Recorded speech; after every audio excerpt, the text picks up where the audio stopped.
So I'm going to talk to you in this little video about the Joodigurumi head of Boo and Friends. So this is in the Boo colours. So when we're making the head, I recommend you make it this side out, because as you can see it's much easier to see the rows and stitches, but do count your rows and stitches and use your stitch marker to mark the ends of rows or rounds to make life easier. But then we do turn it the other way out, and you've got this fantastic finish where it's completely obscuring all of the stitches and rows. So the first thing that I do is take the tail of the magic ring that we started with and thread that onto my needle. So if you buy the kit, you will need a hook, a wide-eyed needle and some scissors. These are not included in the kit. And we go into the fabric a few times by that magic ring and pull tight.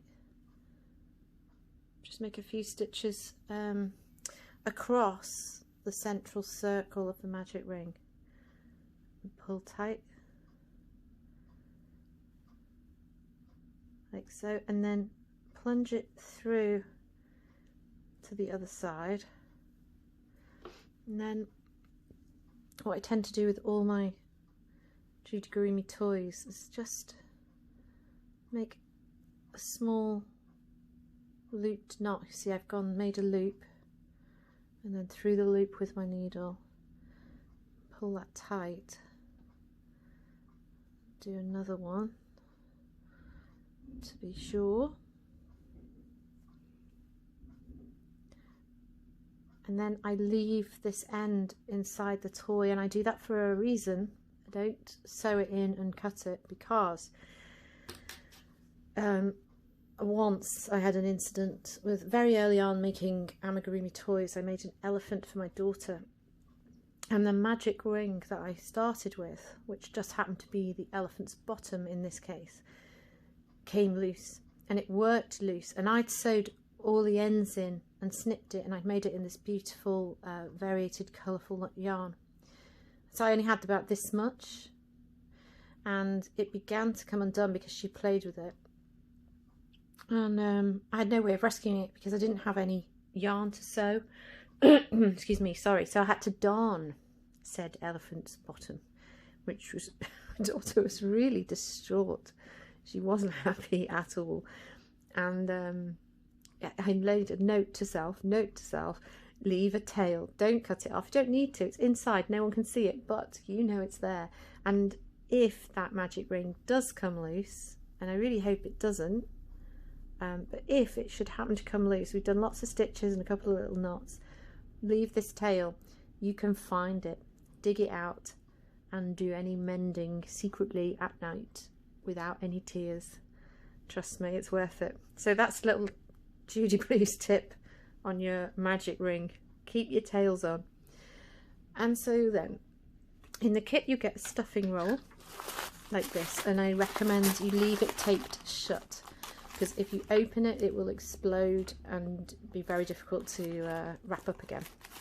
And I just tuft out of the end the stuffing that I need and leave it all closed, tidy. It just makes life a little bit easier. So we're keeping this tail, the long one, for at the end of the flap, and we're going to stuff the head. Now, a tip on stuffing, sorry for my rustly stuffing roll, tip on stuffing, it's not less is more, it's more is best. So when it comes to Boo's legs, or any Boo and Friends, it's the same design. When it comes to the legs, here's curry, look, we don't stuff the legs, we leave them flopsy and just put a small ball of stuffing in the end, just a small little ball like that, and that acts almost as a weight, which enhances the floppiness of the legs and weighs them down slightly, and then the body is stuffed. So just a small ball, but when it comes to the body and the head, and in Curry's case the tail as well, we really pack that stuffing in, because over time, if your Joodigurumi toy is played with, and some are, some aren't, some are sit on shelves and look pretty, mine end up on trampolines and dragged around the garden in the back of bikes and you name it.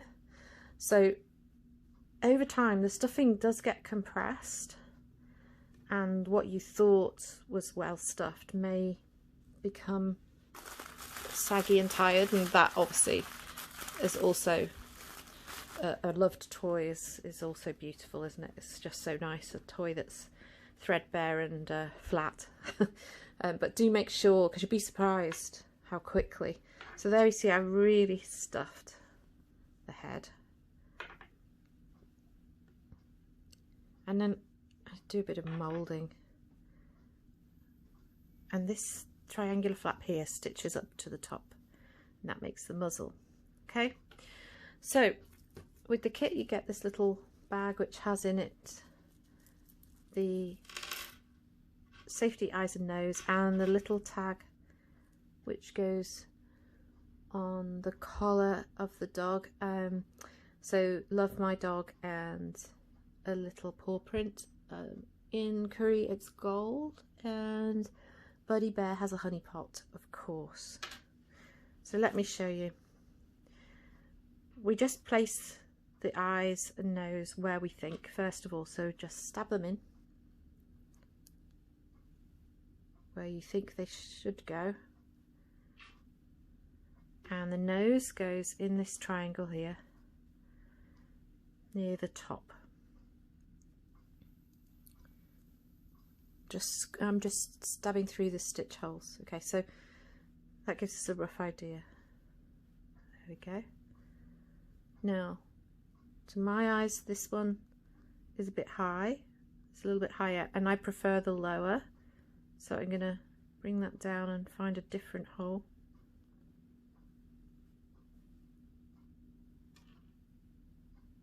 Still not happy. So I'm moving the stitches with this peg, and now I'm happy. No, I'm not actually. Now I'm happy with this eye, not this one. So I'm going to have a little go, and you can move these around for as long as you like. Sometimes I go away for a day even, so I'll leave that on the table there now and then come back to it tomorrow and see if I'm still happy. Excuse me, I'm sorry, I've got a frog in my throat today. So once you are happy, we need to click these into place by putting the caps on the back, so they dent in here and out that way, so they go on with the indent facing the back of the eye. So you'll need to move a bit of stuffing in order to get the caps in place. Let me put it on. Now we don't want the fabric to get caught, so click first, get your one click, and that stabilizes it. Then just make sure that this is pulled out, see, not tucked in there, because once you click that shut, it's very difficult, if impossible, to move them, hence their safety eyes. So just make sure that's all rolled out of the way and click until it stops clicking. Is that shut? Yeah. And then the other eye, exactly the same. Just get the fluff off the peg inside. I'm going to pop the cap on and do one click, and then check that this is rolled out of the way before I push that tightly in. Okay, and the nose, just make sure my tail end is out of the way.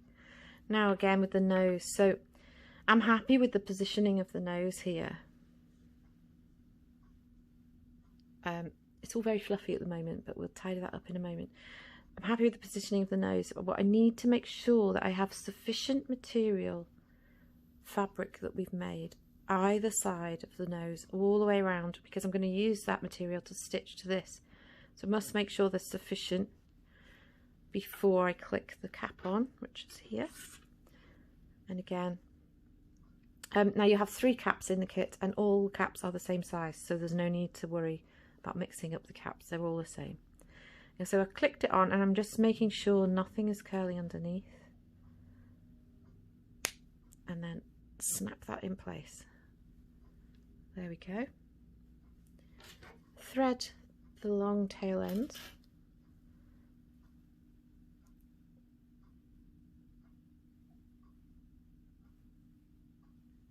and we begin to stitch Boo in place. So I like to begin by taking the tail up to the top middle first, and we just over sew this again, because you'll see, oh, I've forgotten to put my stuffing back in. Don't forget to put your stuffing back in. Too busy concentrating on the sewing. Just stuff that back in there.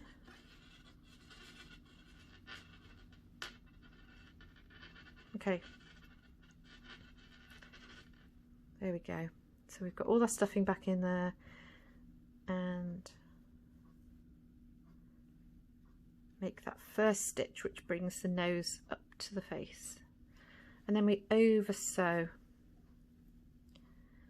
So I'm going to go down this side first, a little bit from the nose flap, a little bit from the gap in the face, and again nose, face, over sew, nose, face, over sew, and again in the corner. Okay, and then I go back up again to be sure that that's nice and secure, again, because my Joodigurumi toys that I make here at home are played with. So I'm always a bit belt and braces when it comes to the making up, because, you know, if you're a toy, you get carried around by one leg and swung about on the trampoline and thrown into the sky several times a day. It's a complete joy to see my daughter enjoying the toys that I make for it. It's my job to make sure they don't come apart. There we go. And down to the bottom, and make sure I do that corner and work back up. Now this sewing has had an effect, over sewing. It has made it a little bit more visible, the nose. Can you see? Now I like that because it gives it some structure and shape. If you didn't want that and you wanted it to be a fluffy pom-pom, if you just scratch with your needle, you can gently tease out more of the fluff. Okay, but I leave it because that, to me, I like the structure that it gives. Then you plunge your needle through the stuffing, through the fabric, and just gently pull. Don't pull too hard so it doesn't create a dimple, but just so it disappears in. And then again, I don't cut my tail, I leave it so I know it's in there. If I need to find it for whatever reason to make a quick mending job, I've got this lovely long piece of yarn just waiting in the wings, in the stuffing. So plunge through lots of times through the stuffing and through the fabric, and then snip that end there. And then we do a bit of moulding now, because there is, when we initially stuff it and we're pushing and pulling, getting these eyes in place, your head will become to look a little bit like a round ball. But remember, we did do the decreasing here, and so there is an indentation for the eyes, there is a nose shape, so you sort of mould your stuffing into that shape that's there. There we are now, look, it's starting to take shape. But it's difficult for your little Boo and friends to see out And so I like to think myself of a bit of a dog groomer. Wouldn't go near my dogs because I would, oh, in lockdown I did once take the shears. I had to because the weather was so warm. Poor Boo. I could only do a number 2 all over. I didn't know what I was doing, but I think she felt a bit relieved from the heat.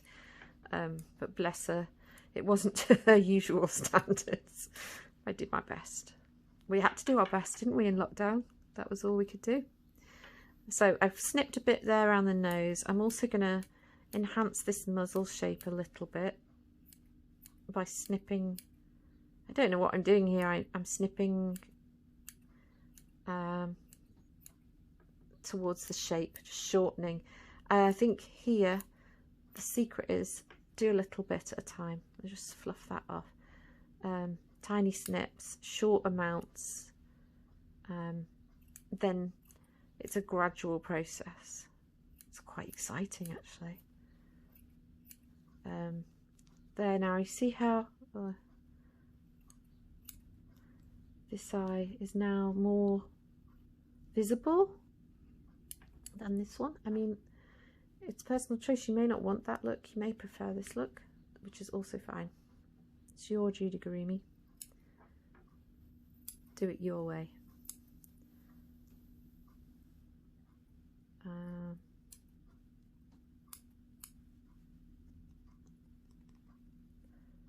So I think as well the secret in this is knowing when to stop, because you can do a bit too much because it's quite satisfying. You can get carried away, like when you cut your fringe, when you cut your own fringe and you think I'll just do a little bit more, and then walk around looking like you're in shock for a week.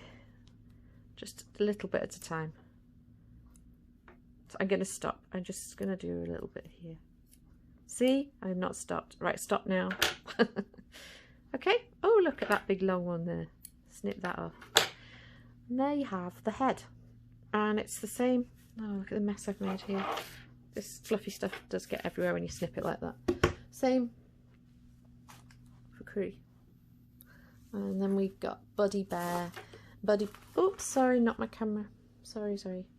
Makes you seasick. Buddy Bear doesn't have any snipping because he's made with a different yarn. Okay. And so all that's left to do now is pop the ears on, stitch the head on the body, and do the tail. Happy crocheting, happy dog grooming.